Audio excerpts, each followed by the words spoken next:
আসসালামু আলাইকুম everyone. I hope সবাই অনেক ভালো আছেন। নতুন আরেকটি ভিডিওতে সবাইকে ওয়েলকাম। আজকে আমার মেনুতে ছিল গরুর কলিজা ভুনা। একদম লাল লাল করে গরুর কলিজাটা ভুনা করেছিলাম সব ধরনের মাংসের মশলা দিয়ে। এখানে আগে কলিজাটাকে আমি পানিতে ভালো মতন সিদ্ধ করে কলিজার ভিতরের যত ব্লাড ছিল এগুলো সব ফেলে দিয়ে তারপর এখানে ভুনা করছি।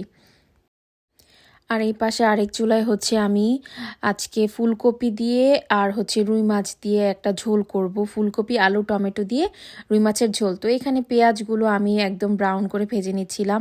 তারপর এক এক করে আমি সব ধরনের মশলা দিয়ে দিব, আদা রসুন পেস্ট, তারপরে যত ধরনের গুঁড়ো মশলা ছিল সেটা দিয়ে দিব। আর এই যে দিয়ে দিচ্ছি এখানে আমার একটা স্পেশাল মরিচ বাটা।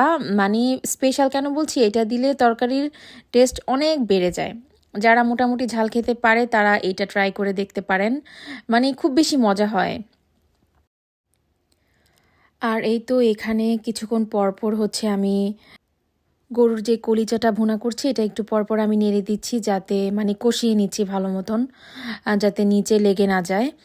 তো এখানে এটা কষানো হচ্ছে আর এই পাশে আমি ডাল বসিয়ে দিচ্ছি। আসলে কি রান্নার সময় মাল্টিটাস্কিং করতে হয়, মানে 3 চুলায় 3টা মানে দিয়ে দিতে হয়, না হলে রান্নাটা অনেক দেরি হয়ে যায়।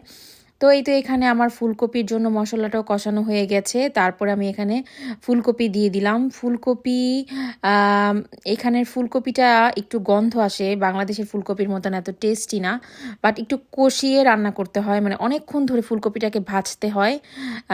ভাজলে কষালে তাহলে আর কোনো স্মেল আসে না ফুলকপি থেকে, তখন খেতে অনেক মজা লাগে, পুরাই বাংলাদেশের ফুলকপির মতন লাগে।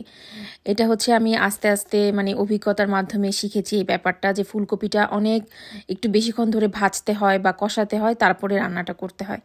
তো এই পাশে আমি কলিজাতে আলু ছোট ছোট করে আলু টুকরা করে দিয়ে দিয়েছি।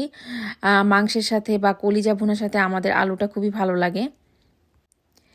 আর এই তো এই পাশে বাবুদের জন্য স্যামন ফিশ গ্রিল করেছে ওদের বাবা। তো এই তো আমি একটু দেখছিলাম যে কেমন হয়েছে গ্রিলটা খুবই ভালো হয়েছিল, মাছটা একদম ফ্রেশ ছিল। আর এই পাশে আমি ফুলকপির মধ্যে টমেটো দিয়ে দিচ্ছি, আর এর আগে আলুও দিয়েছিলাম।